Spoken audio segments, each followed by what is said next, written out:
Ignacio Ellacuría was moved to the depths by the sight of a people oppressed, deceived, and ridiculed, in the forceful terms he always used. He reacted to this, not just by way of lament. He never made peace with the pain it implies, as postmodernism tends to do today when it argues that one must accept fragmentation, or as neoliberalism does when it insists there is no other solution. That was the Jesuit theologian John Sobrino on his friend Ignacio Ellacuría, whose concept of the crucified people we'll be discussing today. And this is the Liberation Theology Podcast, a close look at the basic concepts of Latin American liberation theology. I'm your host, David Inchauskas.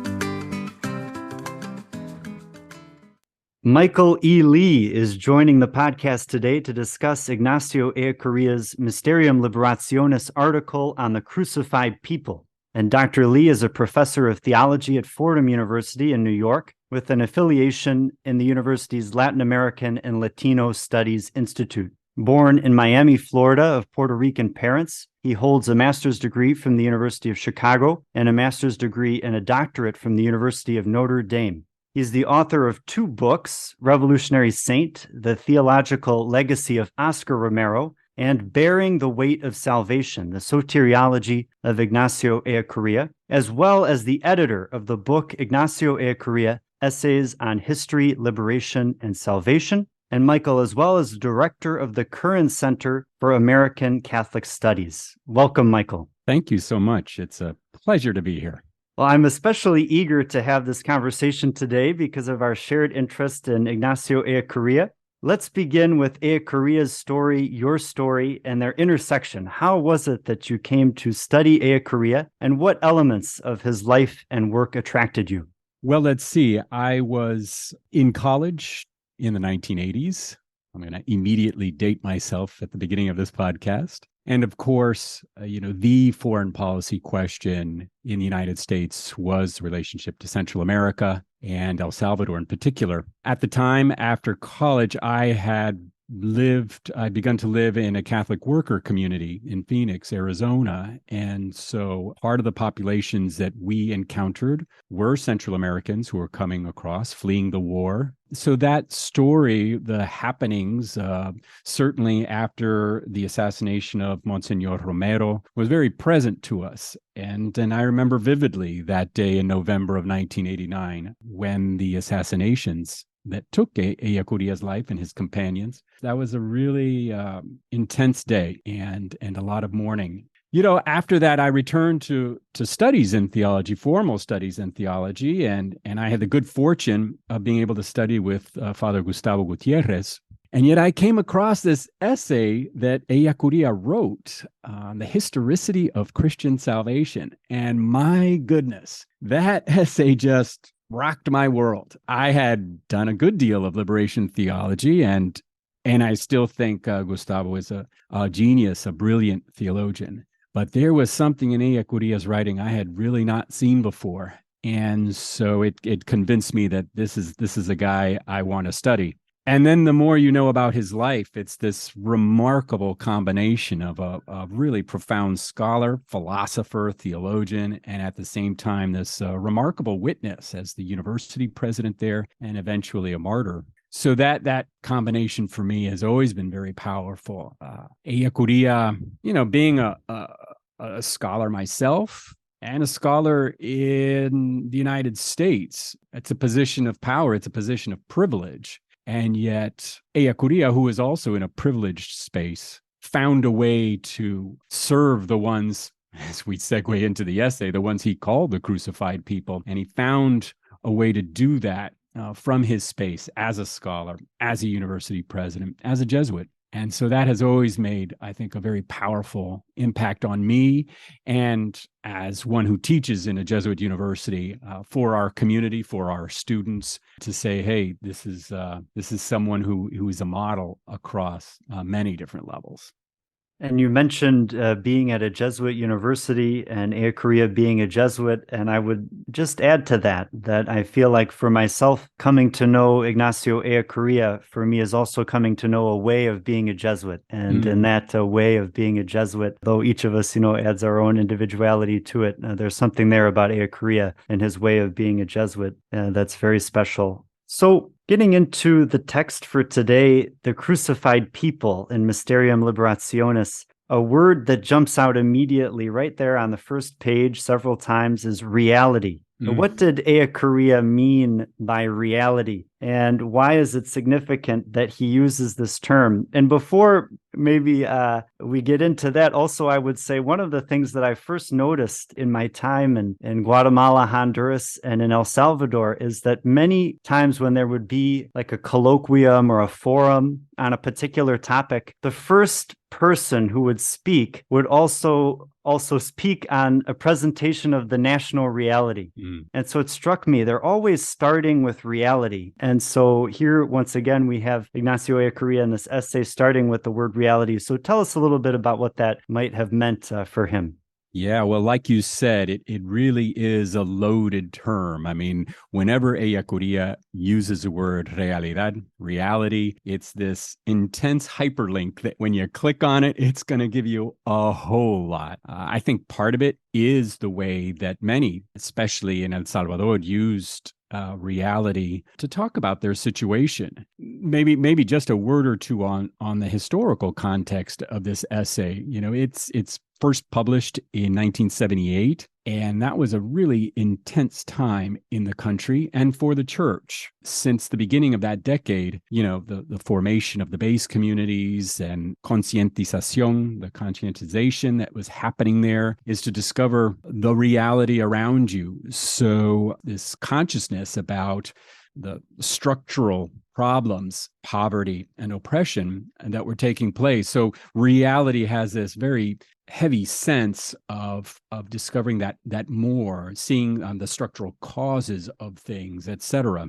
And so the term for Ellacuría, however, takes on a really dense, philosophical kind of connotation. His own philosophical book, the one monograph he wrote, and even that had to be completed after he was killed, is called The Philosophy of Historical Reality. And though we could spend many hours on it, maybe a shorthand way is to take a look at those two terms, because very often with Ellacuría, it's historical reality. It's his philosophy of historical reality. And by reality, it's this view of things that's dynamic and structural. It's funny, the German Jesuit theologian Karl Marx used to say that many everyday Christians were really monists, that they, in practical terms, didn't really understand the Trinity and didn't follow it much. And I think in some ways, we can still say today that many people are still Copernicans. Like they haven't quite accepted many of the insights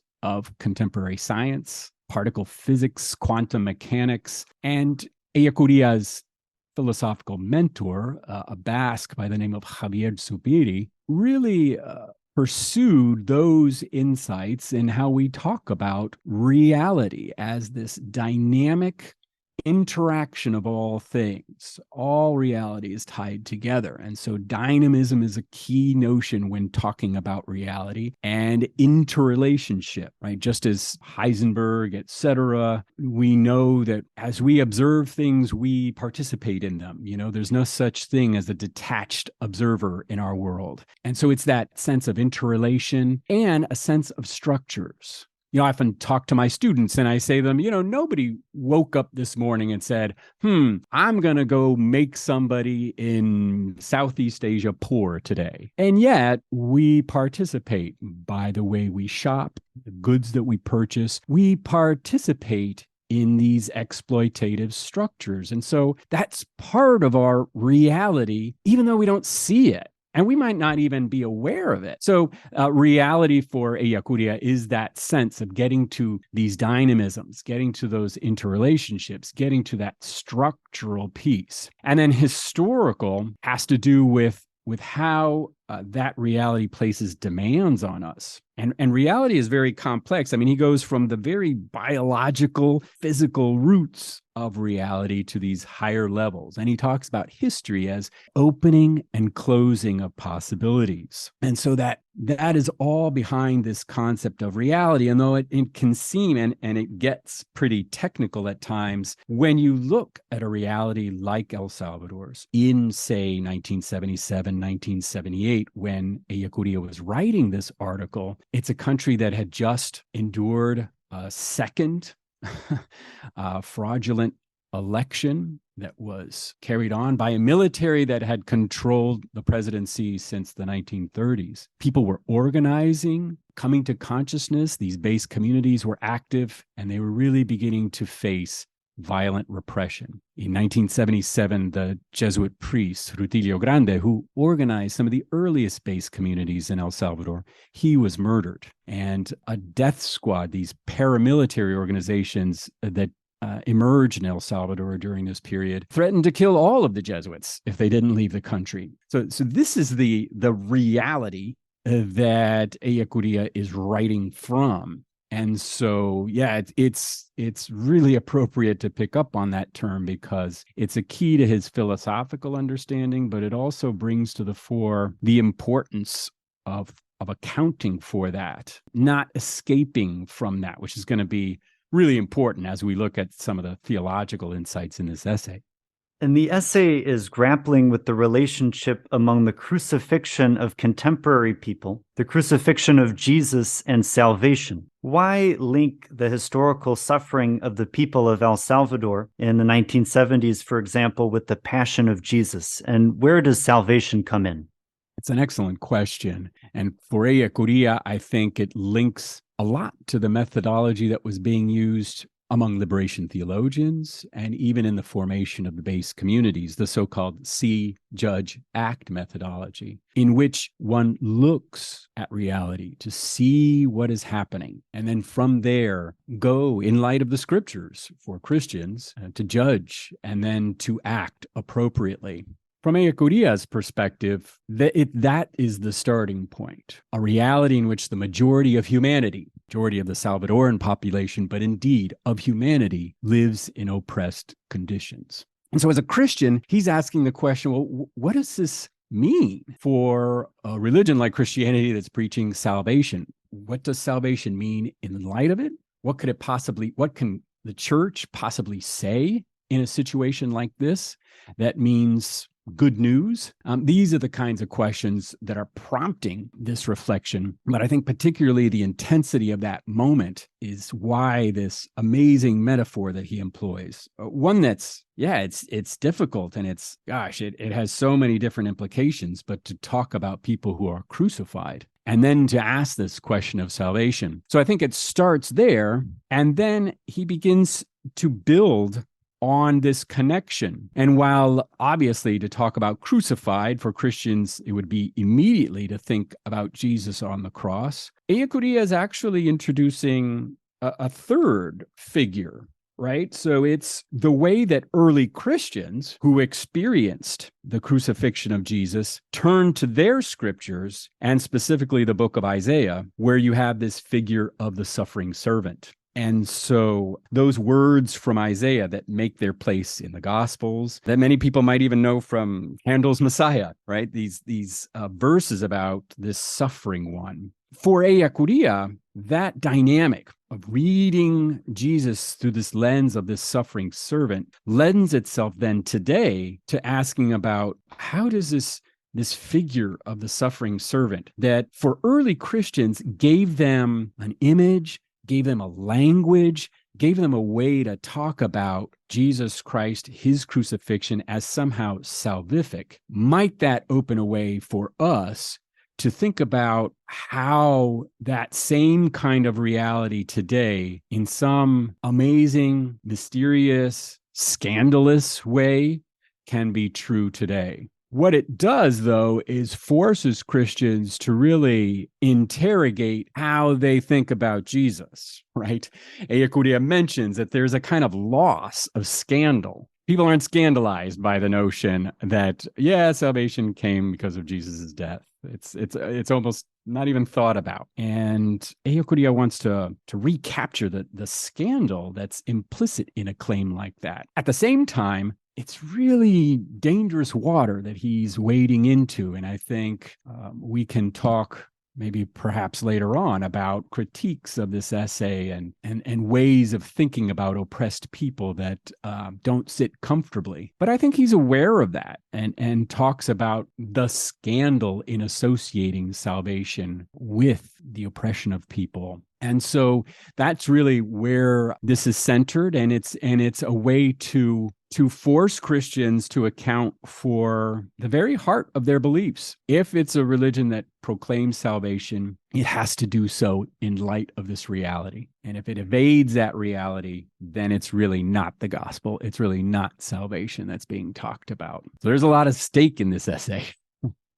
And perhaps we can return for a moment to the relationship between the crucifixion and salvation. I think that for many people, probably like you said, maybe many people don't think about the relationship potentially between the crucifixion and salvation and the way in which that is scandalous. But then also for those who might begin to think about it, or maybe those who have also thought about it for a long time, it is very mysterious. How is it that the death of one person, this one person who is also God, how is it that this is salvific? Is Ellacuría addressing that question, or is that maybe not necessarily the question that Ellacuría is addressing at all in this essay? No, he's definitely addressing it. And make no mistake, salvation is one of the least defined of the Christian doctrines. It's difficult ground we're covering here when we talk about salvation, and especially about if we're talking about the mechanics, like how does this happen? How does this occur? I mean, we are in the realm of holy mystery. At the same time, Ellacuría is looking at the effects of different ideas of salvation. So very famously, Anselm of Canterbury talks about, why God became human and how Jesus's crucifixion can be seen in almost a paying back, and this transactional kind of language that has stemmed from him. I think actually Anselm makes a more subtle argument, but Ellacuría is painfully aware of how different theories, different ways of interpreting the crucifixion that, to be sure, is at the heart of Christian worship. I mean, we are in Easter season, and that commemoration of the passion, the death, and the resurrection of Jesus are at the very heart of the gospel. But Ellacuría is going to ask questions like, well, if one looks at Jesus's crucifixion as, for instance, a one-time event that paid off some sort of debt, then, well, we don't have to worry about it anymore. Or perhaps because it is divinely done, then humans can passively receive it, and one doesn't need to worry about even the way one acts in the world. So he's always very concerned about the way that our notion of salvation, our notion of Christ, affects how we act, how we practice. So let me just give you one example. In an earlier essay, Ellacuría asks, or he really places two questions. He compares the question, why did Jesus die, right? Why did Jesus die? Which is this profound answer about salvation of humankind, etc. But then he said, what's the difference between asking, why did Jesus die, and why was Jesus killed? And that second question gets to something that the former question doesn't. The first question is very important, but according to Ellacuría, you really need to answer that second question first. Because when you ask about why was Jesus killed, you enter into the drama of Jesus's life, his preaching, his actions, and you really get at, as we were talking about before, the historical reality to which Jesus responds, which then becomes the model by which the church should respond as well. And there again, you see this tie between viewing Jesus in his ministry, Jesus as portrayed in the Gospels, and the reality today, and that deep connection he wants to make between the figure of Christ crucified and the ones he calls crucified today. In response to that, in relation to that, I want to read out a message that I received recently that I think really gets at this difference in understanding salvation that you were just speaking about. This person wrote, this is a criticism of the Liberation Theology podcast.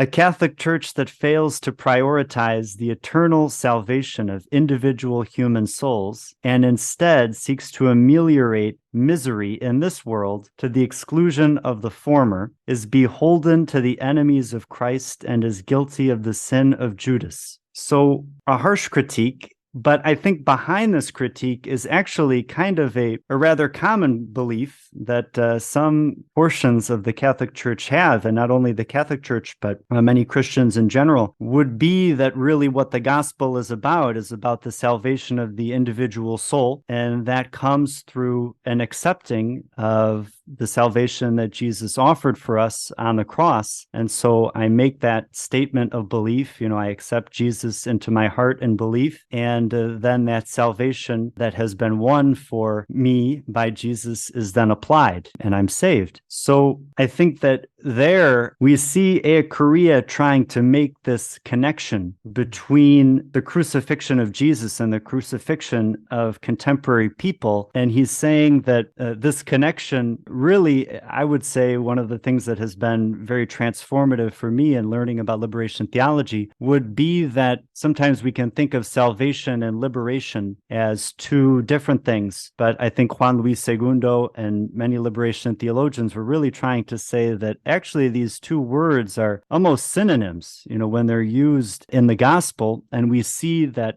the project of Jesus, which is one of liberation, it's what he proclaimed, in his first reading in the synagogue, and said, this is what I'm about. This is what I'm doing. I'm about the liberation of captives, of the oppressed. And so when one separates, just as you were saying, the drama of Jesus's life before the passion from the passion itself, one really does miss out on many elements of the gospel. And in fact, I would argue really the majority of the gospel, even though we know that the crucifixion, the passion, death, and resurrection narrative does take up a significant portion of the gospel stories. It's not the majority of the gospel story, in terms of length. And I think that there's something to that when the writers of these gospels were writing them, they did include chapters and chapters of Jesus's life and ministry, which are not necessarily disconnected from the Paschal mystery.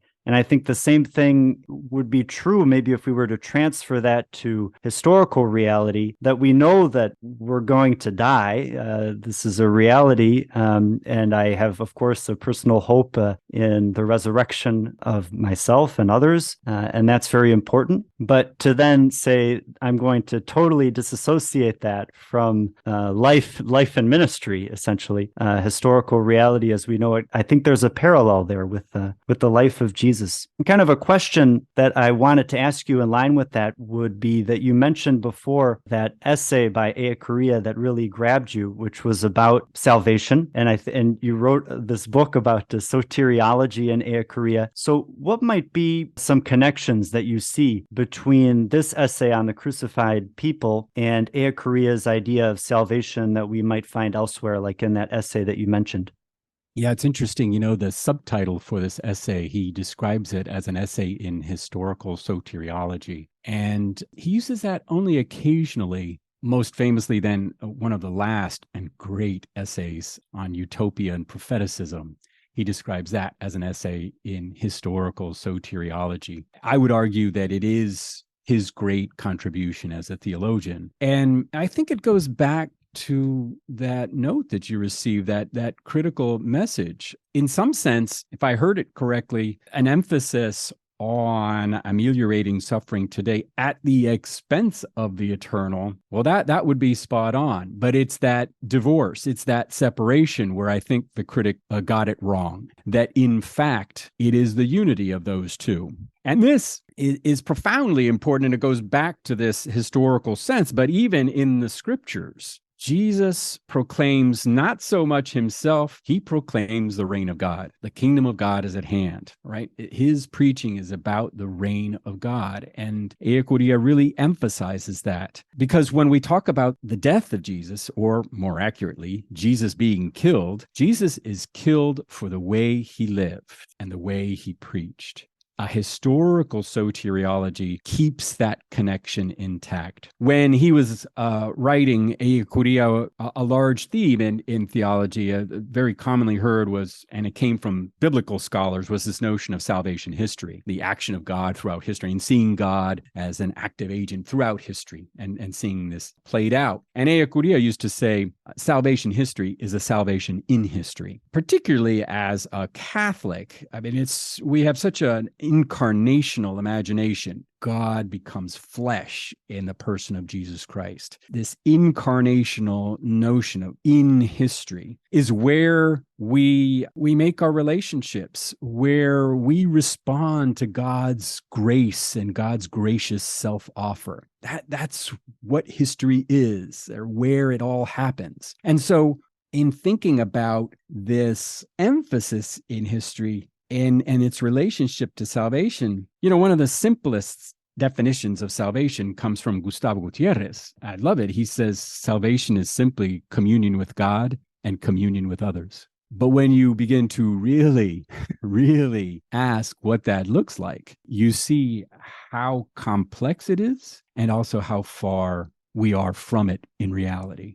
So that in this essay, Ellacuría focuses on this figure of Christ crucified, and especially as him crucified because of his ministry, because of his proclamation of the reign of God. And it was that gives a kind of necessity to Jesus's death. Like some people think, oh yeah, Jesus came to die. I've heard that preached before. He was put on earth to die. The necessity, Ellacuría says, comes from what happens when the reign of God is preached and lived, that the forces of sin respond to that. What's interesting about this as well is to think about how some contemporary figures give us some insights about this. In El Salvador, Monsignor Oscar Romero is the clear example, although among many, many other Christians, I would add. Someone who, because of their faithfulness to the gospel, found themselves in a situation where their lives were threatened. I don't think he desired death at all. A couple of weeks before he was murdered, Romero had a retreat and he wrote about fear, his fear of death. But at the same time, he knew what God was calling him to do, and he knew that he needed to continue in his role as a minister. I know this is a little bit of a tangent, but I think it's valuable here. Gustavo Gutierrez told me about his conversation with Monsignor Romero. He used to call him whenever he was traveling up from Peru. He'd go through El Salvador and visit with him. And in Spanish, when you end a conversation, you often say, cuídate, take care. So they finished up their conversation and he said, cuídate, Monsignor. Utter silence on the other end of the phone. And then finally Romero said, Gustavo, if I were to take care of myself, I'd have to leave my country, but I can't do that. And 10 days later, they murdered Romero. Did he know the time and the place? No, he didn't. But he knew his faithfulness to his calling may lead him there. And for me, that's a very interesting and new way to view Jesus in his own ministry and his own journey to the cross. In the United States, we can also think about a figure like Martin Luther King, who had a sense that if he kept on walking this path, it may lead there. But the fidelity to the calling of God and the commitment to make this world look more like the kingdom of God that Jesus preached, more like this communion with God and others that is salvation. And again, a foretaste in history for something that is fulfilled, with the complete fulfillment of history. No one achieves salvation and then pats themselves on the back, right? But these are ways of understanding this sense that the gospel communicates, that the kingdom of God is at hand. It is and is not yet as well. And that moving between those two moments, I think, are crucial when understanding salvation. But I think for Ellacuría and for others who have been influenced by this essay, it's a matter of, well, where is the drama of the gospel happening, right? At the end of the Gospel of Mark, when the women go to the tomb, the angel says to them, go back to Galilee, right? Go back to the beginning part and make that journey to Jerusalem. So we might ask ourselves, well, how do we today go back to Galilee and make that journey to Jerusalem? And Ellacuría is going to say that is happening in the situation of oppressed peoples today, the ones he calls the crucified people. And if you're not attuned to that, then you're missing out. You're missing out in a dramatic way. And again, if we remember that sense of interconnection that his view of reality demands, we know that all sorts of problems that we have on planet Earth today, the climate change, migration, violence against women, you name them, none of us can step outside of those problems. It's these complex structures and these interrelationships. And so, as Christians, Ellacuría is prompting the question. There are people who are crucified today who are bearing the weight of sin, bearing its weight. And so what does that mean, right? And what's confounding about this essay, I think, is to have that insight and then say, well, the scriptures, the book of Isaiah talks about the suffering servant who calls for justice. And that's key for Ellacuría, that the servant proclaims justice and yet is despised and bears the sins of the world. And yet God raises this servant. And it was that insight and that drama as it's played out that early Christians saw in Jesus. And so rather than simply attributing to the cross of Christ a kind of one time only, he prefers to speak about it as an ongoing process, right? That in some ways the church lives out, the body of Christ continues Jesus's mission in history. But this curious role of the servant, Ellacuría recognizes in the ones he calls the crucified people, and they call us to justice. They call us to this transformation, all these attributes that Christians would ostensibly see in the person of Jesus, and yet kind of held at arm's length and a couple thousand years, we can exist in a way that it doesn't bother us. Whereas the crucified people today, Ellacuría is arguing in this essay, make that claim on us in a very concrete way. And so we are called to respond to that reality.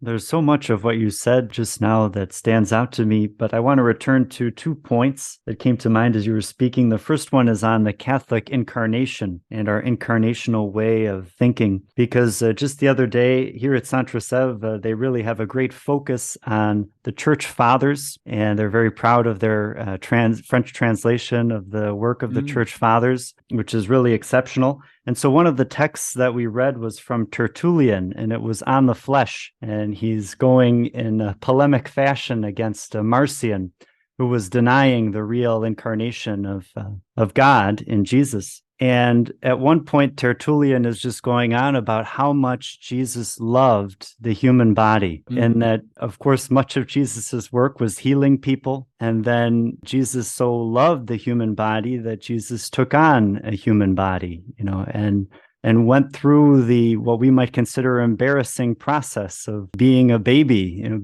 and growing up, and all of the insecurities and the difficulties, but also the immense joy and pleasures of having a body. And there's something about that word crucified that, at least when I read that word, it's such a bodily word. And so I think we see in the crucifixion of Jesus, it's a term of torture. It's a term of great danger. It's a term even of embarrassment. It caught up in the incarnation of Jesus. And kind of what you were saying, it's all the more amazing to me that we think of Jesus's prophetic teaching, in that knowing God and knowing the necessity of history and what happens when one stands up to injustice, when one preaches in the midst of a Roman Empire that the true empire or reign belongs to the poor. All of the ways that Jesus was acting prophetically before the religious and political authorities of his day, and knowing that that would lead to his crucifixion, something that he predicts multiple times, that he in some way knew was coming, that this is the consequence of this action, this course of action that I'm taking. And yet this is the salvific way. This is the salvific process of resistance. So yes, with Tertullian, I feel like sometimes with de Lubac and others, you read the church fathers and you just say, wow, there's such a richness in the church early on, having come to see that no, God and Jesus did not only remain a spirit, but really did take on human flesh. And there's something about that that's deep and theological. The other thing was, just in class today, we were discussing William Kavanaugh. And as you were talking about stepping out of the social questions and the impossibility of doing that, it's not as if I step into the church and all of a sudden the questions of gender and sexuality and race and all of these things don't matter. Many of the social conflicts are reproduced in the church. Some people were resisting, Kavanaugh is too political. He wants to politicize everything. And okay, but there's a certain way in which I wanted to say with Kavanaugh a little bit of what you were saying. It's not as if there's a pure church that exists outside of its humanity, outside of its social relations. These things are just what is, or maybe in what Ellacuría would say, it's our reality, and the church must pass through and live in and through that reality. And also very moving what you shared about the conversation between Gutierrez and Romero. I had not heard that before. Now, we've talked about salvation, the relationship between the crucifixion of Jesus and the crucifixion of the poor of El Salvador. So let's turn a little bit now to that question that you hinted at before, kind of what's at stake in this conversation, who are Ellacuría's opponents, and how have other theologians responded to, maybe positively, but also maybe how have they criticized what we find in this essay on the crucified people? Yeah, well, to understand Ellacuría's thinking, I think you always need to keep in mind that he was a priest trained before the Second Vatican Council, and so he was formed in the in what we call neo-scholasticism and the so-called manual theologies. And I think he and his mentors, he did study with Rahner in Innsbruck in Austria, and that generation that flourished at Vatican II was really a reaction to the kind of dualisms that came out of the manuals, out of this neo-scholastic formation that really, I think, kind of took the distinction of the natural and the supernatural and just reified it, just made this hard distinction. And so you get these harmful dualisms that we know between body and spirit, but also male and female, clerical and lay. You can begin to see how these dualisms function practically in our world and in our church, and when thinking about bodies and sexuality. And, if you have a complete disdain for the material, then it's pretty hard to discover people's dignity, etc. So that is always going to be a place to start from. And Ellacuría is constantly talking about overcoming dualisms that he finds in different forms of Christian spirituality, but I think especially that were coming out in the time that he was formed and became a priest. And so you'll see in this essay, he'll often advert to some spiritualizing. And he was a profound spiritual theologian, and he wrote a lot on spirituality. But he was very wary of spiritualizing that removed one from the world.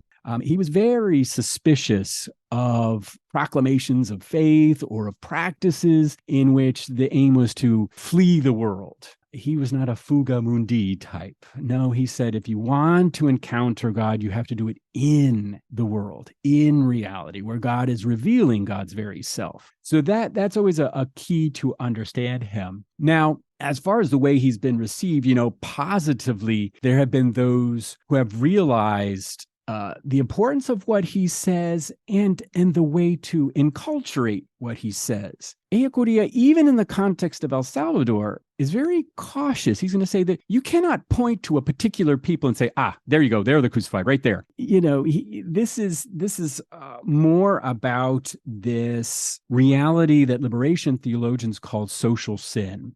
And yes, there are incarnations of this, but he's very wary to, and certainly does not want to draw a kind of map of here are the good and here are the evil, here are the oppressed ones, here are the oppressors. Rather, he wants us to pay attention to our contexts. And so someone like James Cone will write a very powerful book on the cross and the lynching tree, right? So for Cone, the lynching tree, that grotesque, violent form of repressive execution that was meant precisely to stomp out any questioning of white supremacy, that perfectly melds as a symbol of the violence of the cross and the history of African Americans in the United States. And so I think he's carrying out exactly the kind of analysis that Ellacuría is talking about here, to see in the crucified, and then to see in the legacy of the lynching tree, the ongoing reality of racial oppression in the United States here. And I'd add Sean Copeland as another one who has specifically cited Ellacuría and used the language of crucified people in her intersectional analysis of women and Black bodies being crushed, etc. And so I think that's a real key that people have picked up on that end. In terms of critics, I think the usual kind of critics of liberation theology, of those who were suspicious of even a notion like social sin. Because what is Ellacuría talking about here but social salvation? He's talking about the need in and through the recognition of the crucified people to act in such a way in the world to prevent those crucifixions and to show mercy in our world today. So if you don't see those structural realities, then this does sound much like the critic you cited, right? Reductionist or historical in a bad way, because one is assuming that the historical is somehow opposed to the transcendental, and for Ellacuría, God transcends in history, not away from it. Ellacuría includes a lengthy citation from Marx on the proletariat as an emancipatory class that will end all classes.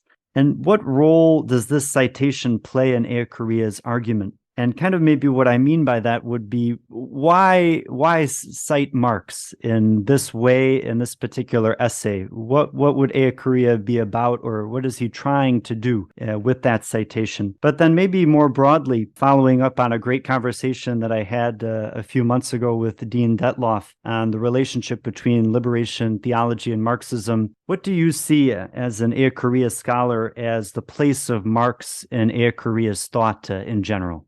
Yeah, it's a really good question. It also reminds me of a funny story during the war. So this would be years after the publication of this essay. Ellacuría was doing everything he could to bring the two sides of the Civil War to a negotiated settlement. And he was fearless. I mean, he would meet with the most hardline conservative general or politician. He debated Roberto D'Aubuisson, the mastermind behind Oscar Romero's assassination, on TV. At the same time, he also met with comandantes in the FMLN. And there's a story about him lecturing them on how they didn't really know Marx very well. So you can imagine the image of a Jesuit priest lecturing a so-called Marxist guerrilla on how he needs to read Marx better to understand him more clearly. But anyway, in the context here, he cites Marx, first of all, to show that there is a precedent for considering oppressed peoples as the actor in the salvation of humanity.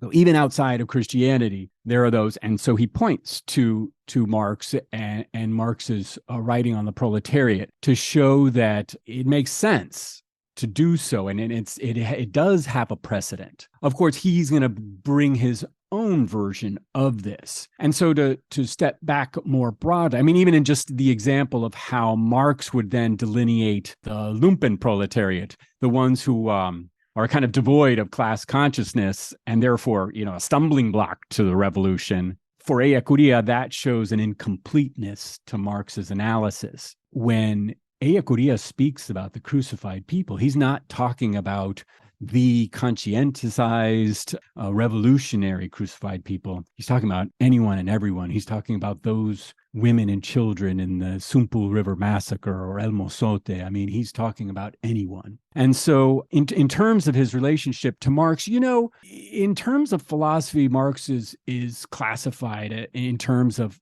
dialectical materialism. Those are key words in the Marxist lexicon.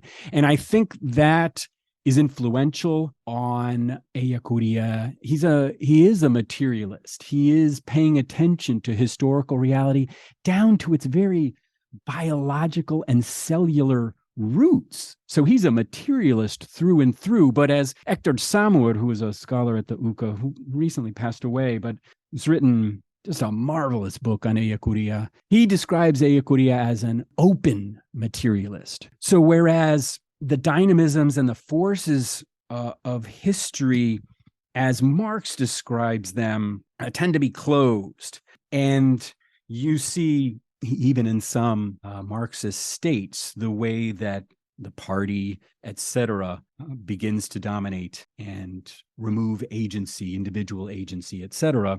Ellacuría has this openness. There's this open and again, I had used the word dynamic earlier in the podcast. So there's this dynamism in his thinking that builds from the material, but then is open, and even to talk about God as all reality rooted in God, etc. So I think another dimension I might add then is the value that structural analysis plays here, right? So with Marx and Marxist thinkers, the notion of the structural, of these superstructures that govern the way we relate to one another, and in fact, the way society is functioning. How capital, for instance, governs a lot of our relationships that might not be obvious on the surface. I think that's a critical insight for Ellacuría and a lot of the liberation theologians who saw in the reality of Latin America the influence and the power of capital of the Northern European and North American countries, etc. Having said all of that, it's not as if he mindlessly imbibed Marx unquestioningly. And in fact, Marx's critique of religion, of course, is where Ellacuría would part ways, because it's precisely that religion that is an opiate of the masses, that obfuscates these powerful structural forces that are at work in oppression, that consoles people with a next life so they don't do anything in this life. That's precisely the kind of religion that Ellacuría is criticizing. That's one that he sees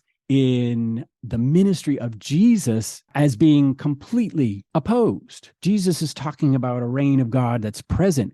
Jesus is concerned about just relationships. Jesus is opposed to empire. And so, and as much as he is indebted in a kind of materialist and structural analysis to Marx, it is a different he gives the response in some sense to the Marxist critiques of religion. And again, the openness and dynamism of his philosophical thinking, I think, also give him a space that's quite different from what Marx and kind of Marxist doctrine might lead one.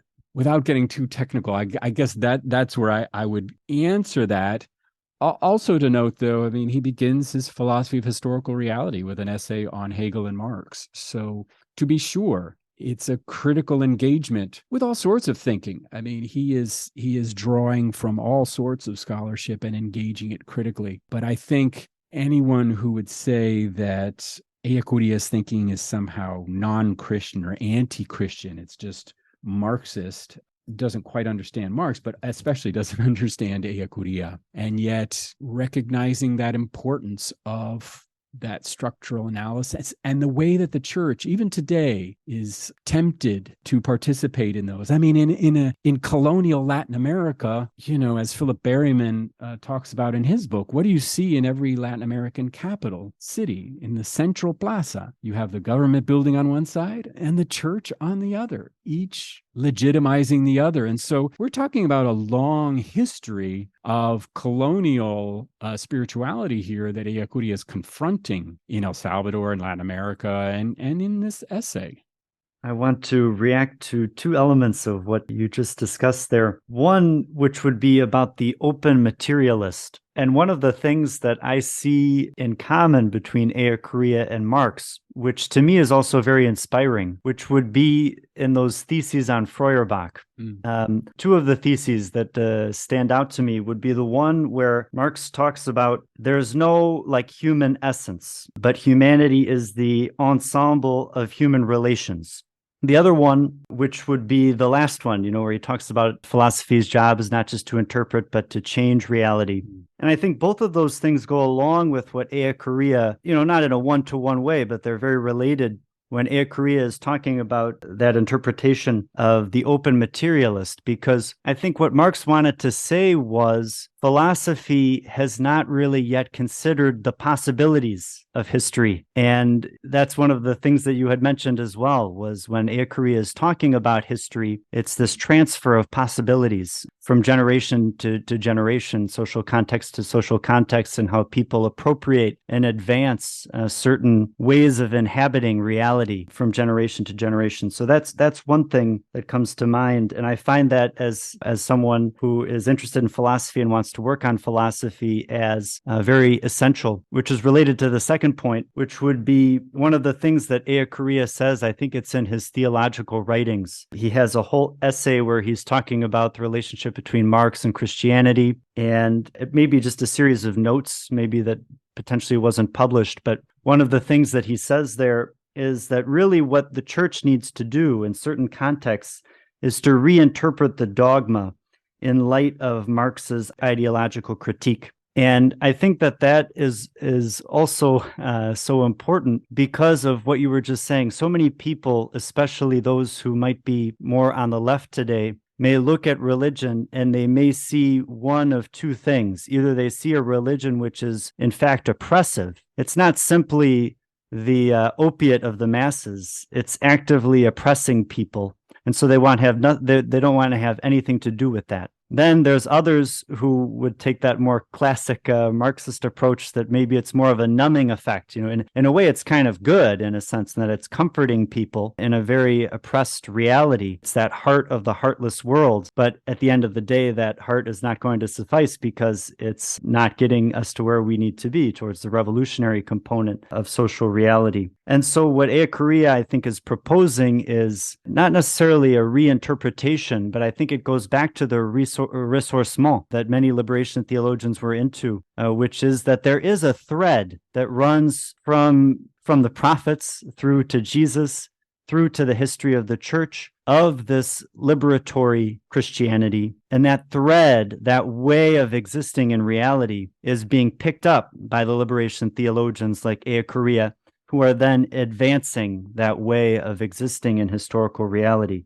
And then a last point related to that, which would be something that Antonio Gonzalez says in one of his essays in a recent book that was published that's all about Ellacuría's thought. It has a chapter from Metz in there, Gutierrez, Sobrino, maybe I'm forgetting the name of the title right now. But in this book, Gonzalez says that in the philosophy of historical reality, at the end, Ellacuría arrives at praxis and the praxis of liberation. And he says one of the things that he sees as implicit in Ellacuría's thought would be that maybe if Ellacuría would have had more time, he would have almost rewritten or adjusted that text to start from the point of liberation, so that it would not only be the end point of this reflection on historical reality, but also a starting point.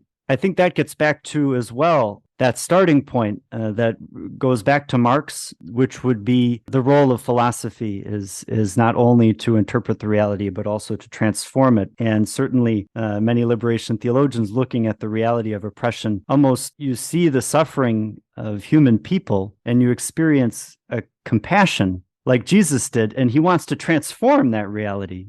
He sees reality, and at the same time, there's this, what do you want me to do for you? Well, I want you to heal me. I want you to transform my reality into one of health. So I think, for Marx and liberation theology, I think exactly as you mentioned there, if one really looks at Ellacuría, you're going to find critiques of Marx. I mean, the critiques are there. Really, in almost any essay that he writes where he cites favorably things about Marx, you'll also find critiques. And so one can't say that Ellacuría was a dogmatic Marxist, but like you say, he drew from many different traditions, and so it's important to see that. Now, I'm curious. This is a text that was from the 1970s. Here we are in 2023. Oh, 2023. And so, 30, 40 years after the publication of this text, where do you see the place of the crucified people in theology today? Yeah, it's a good question. I think, firstly, it is to focus theological eyes at that drama, the passion that is occurring in our world today in so many ways and in so many places, and responding to that, whether it is the cross and the lynching tree, or whether it is the destruction of our planet. This essay invites us in to really engage the heart of things, what's happening in our world, in a world that is enamored with unreality, as John Sobrino has always reminded us, and a church that is often guilty, as he says, of ecclesial Docetism, I think the challenge of that essay continues, and it's the challenge to see how that is playing out in our contexts, to be creative as he did. I think about his comment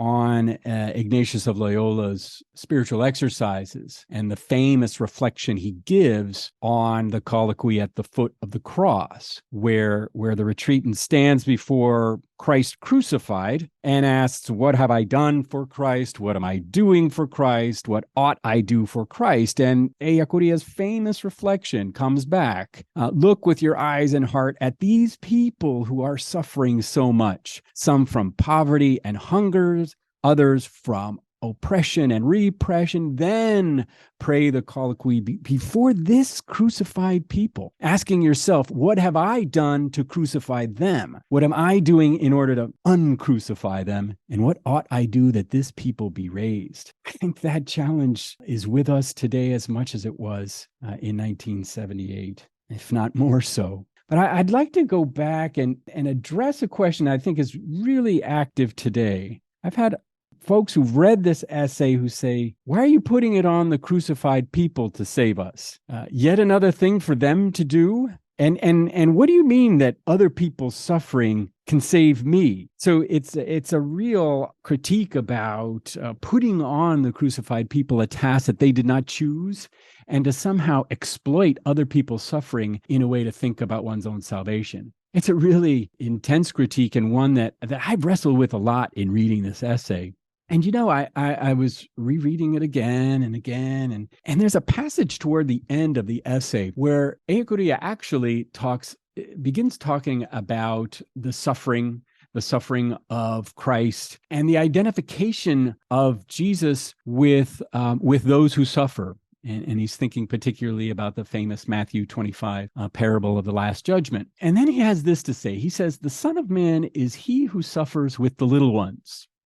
Did you give them food? Did you give them drink? Did you visit and when imprisoned, etc.? And it is this Son of Man, he says, precisely as incarnate in the crucified people who will become judged, because that's a parable of judgment. In its very existence, he says, the crucified people is already judge, although it does not formulate any theological judgment. And this judgment, he says, is salvation. This judgment is salvation insofar as it unveils the sin of the world by standing up to it, insofar as it makes possible redoing what has been done badly in history. And finally, insofar as it proposes a new demand as the unavoidable route for reaching salvation.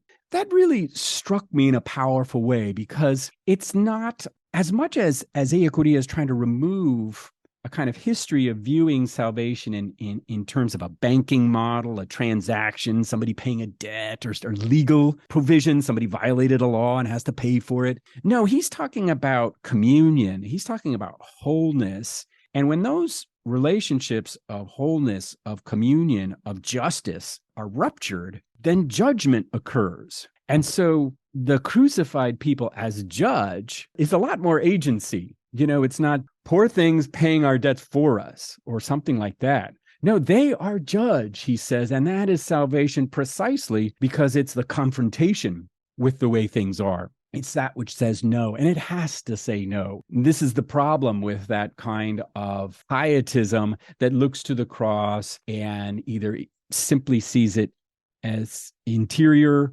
or as meta-historical. So for me, that really helped with that very challenging notion that, it's a danger to talk about crucified people as agents of salvation, because are you legitimizing that suffering? Or are you making it good in some way? And I think that they put a spotlight on where reality is. If you really want to know what's going in our world, it's happening at our borders. It's happening in prisons. And if you don't dare look there, then you're not seeing the world as it is. After seeing it, then you need to confront those systems. And that's what the crucified people do and call us to do. And I think that's a much better way to imagine the crucified people than these awful things like, oh, their suffering is somehow good. I don't think he's trying to valorize suffering at all. Quite the opposite. It's trying to mobilize the church, mobilize others to fight against those very forces, those very structural forces that indeed crucify and keep crucifying people. Going back to that reflection from the spiritual exercises, what have I done for Christ? What am I doing for Christ? What will I do for Christ? I think one of the most powerful elements of Ellacuría's life for me would be that he was a university president. And at the same time as he was being a university president, he was involved in the reconciliation process of this war. He was advocating for the oppressed of this war. And that is so stunning when you think about that. I can almost see maybe in an imaginative contemplation that I might do, Ellacuría as university president asking himself this question: what can I do for the oppressed people of El Salvador? As a Jesuit, as a university president, as a human being right now, and that he was not afraid to get involved. Whereas today, sometimes we see occasionally, or maybe often in academics, people who are in the top levels,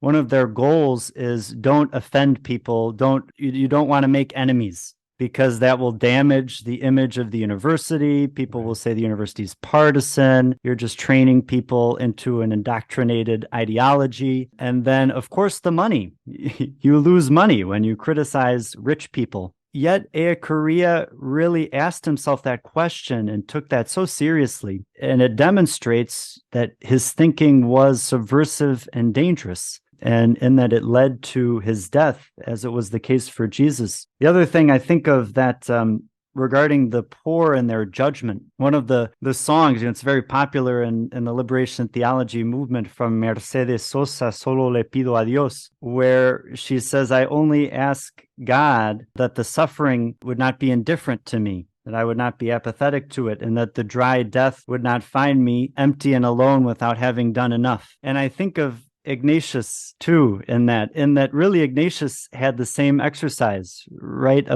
regarding our decision making in real life and history, that he had us do this deathbed contemplation where one would look, near the end of my life, if I'm looking back on my life, what's the right choice to make? And I think that, the same thing we could say would be true, in that there's this judgment, this death comes as a judgment. There's also a judgment that comes from the oppressed. And I think this is one of the most powerful things for me to hear sometimes. I think of moments that I've had, someone who comes from a white suburban context in Chicago, where I have an experience, maybe in Guatemala, in Honduras, in El Salvador, where someone really judges me, calls me out for acting in a certain way. And it's so powerful. And I would say, from my perspective, I see it as salvific in this sense, that it helps me become more in solidarity, with the struggle of the people who are suffering. And that judgment judgment is a judgment that I see ultimately as coming from Christ. It's compelling my conscience to act in a way that is liberatory. And as you mentioned, there is the sense that people who come from privileged backgrounds should educate themselves around ways in order to transform systems of oppression, as privileged people are those who have really benefited from the system and continue to support it tacitly and maybe not so tacitly other times. But I do think, in my personal story, that there are moments of having been called out that are just so important for transforming and kind of changing behaviors. And so that you mentioned that judgment, I think that is huge. And going back to him as a university professor, there were those who were suspicious or at least critical of Ellacuría's position. Very famously, Ricardo Falla, Jesuit in Guatemala. Guatemala, a community there that didn't even found an UCA like they did in Managua and Nicaragua and in El Salvador, but rather decided to stay as a research team to be closer to the people. And he writes this beautiful elegy after the Jesuits were murdered at the UCA. And he said, Ellacuría, there in your air-conditioned office, we were suspicious, but now we know. And he goes on and says more, but it was that kind of, he's operating in those circles kind of thing. But, there's a famous story told about his teaching. He's teaching a group of Jesuits and they're itching to be out there, activists with the people and so on. And Ellacuría said to them, we do our work en un escritorio, pero no desde un escritorio. We do our work in a desk, but not from a desk. He recognized the power of knowledge and the power of knowledge production. And while he definitely valued the activism and the work of activists and the need to stand in solidarity and to support that work, he didn't want to sell short the power and the contribution that the intellectual life can make in solidarity and in liberation. He described the mission of the UCA in terms of being the critical conscience of the nation. And in Spanish, conscience is conciencia, con ciencia, with science. So it was particularly the science, the genius of the university that could contribute to the nation's liberation in its own way, right? So it's not a monolithic way, but he recognized different vocations to contribute to this larger picture of liberation and doing that in a desk as he did from his calling. But as Falla would recall, he would then end his life head in the soil, the same posture he took when he took his final vows as a Jesuit, with his forehead to the ground. And it's a very powerful image and a fulfillment of his calling as a priest, as a scholar, and in really embodying that critical conscience. That even to go back to the discussion on Marx, he was very critical of the UCA in Nicaragua and of the Jesuits there as being too close to the Sandinista revolution. And he always advocated you keep a critical distance, which gives you the freedom to value what is good, but also to maintain that critical edge. And we see the disaster that is Ortega's administration now actively persecuting the church that plays out. So it is a really profound model as a university scholar, president, professor that Ellacuría bestows on those, like I said at the beginning, in positions of privilege. You're not going to mistake Ellacuría for a Salvadoran campesino, and he didn't fool himself, but he recognized his place in the historical reality of that country and the way that he could make a contribution. And I'd say the piece that's in addition to so many who wanted to contribute to a liberative, revolutionary act, it was this theological notion of the signs of the times that also guided his thought. And I think would be that other piece that in the dialogue with Marx, as a theologian, then he's going to say, the signs of the times, that they're communicating something, and the vigilance to how God is revealing God's self in history is a part of that calling, and gives flesh and gives concreteness to the good news that is the gospel. Before we go, is there something else you'd like to add? Something that you wished we had talked about that maybe we didn't get to? Those were a couple of the pieces.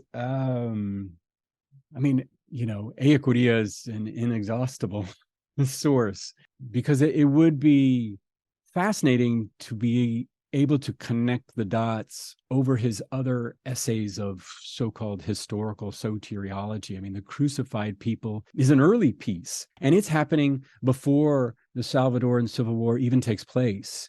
And I think in those years in the 80s, where he's really under that intense pressure, in which the country is going through so much, that you arrive at a new depth in his thought.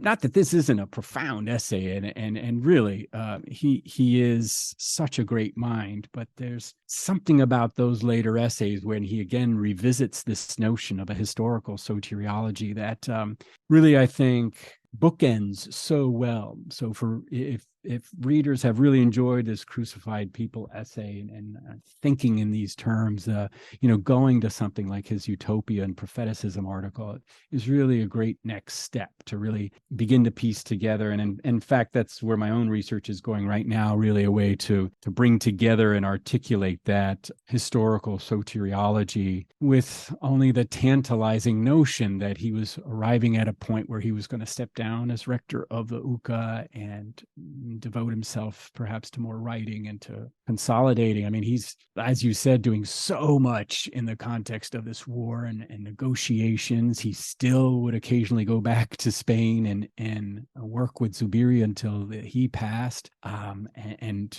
So much going on that at the same time he's producing hundreds of pages of essays. It's really quite remarkable, but it is also a gift, and one that I'm still thinking there is a moment for his thought. I think that's why a few of us here in the States have devoted time to trying to get his work translated, because it has been in Spanish that maybe some readers have not been exposed to it. And I just hope that people do take the time and energy to read what many have called really one of the finest minds of liberation theology. Thank you so much, Michael, for this rich conversation. And the work that you're doing is so important. And I hope that we can speak again soon. Thank you. It would be a real pleasure. This has been great. Thank you so much for the opportunity.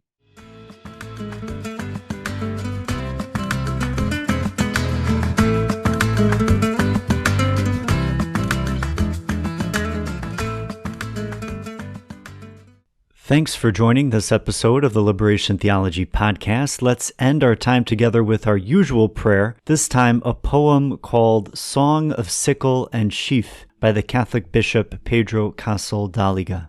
In the name of the Father, and of the Son, and of the Holy Spirit. Amen. With a callus for a ring, the bishop was harvesting rice.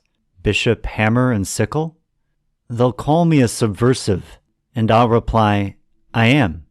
I live for my people in struggle. I march with my people on their way. I have a guerrilla's faith and revolutionary love, and between gospel and song, I suffer and say what I want. If I scandalize, I started by burning my own heart in the flame of this passion, cross of his own wood. I incite to subversion against power and money. I want to subvert the law that degrades the people into a flock and the government into a butcher. My shepherd became lamb. My king became servant. I believe in the international of heads held high, of speaking as equal to equal, and of hands linked together. And I call order evil, and progress a lie. I have less peace than wrath. I have more love than peace. I believe in the sickle and the sheaf of these fallen heads of grain, one death and so many lives. I believe in this sickle advancing under this bare sun, and in common hope, so curved and so stubborn. Amen. In the name of the Father, and of the Son, and of the Holy Spirit. Amen.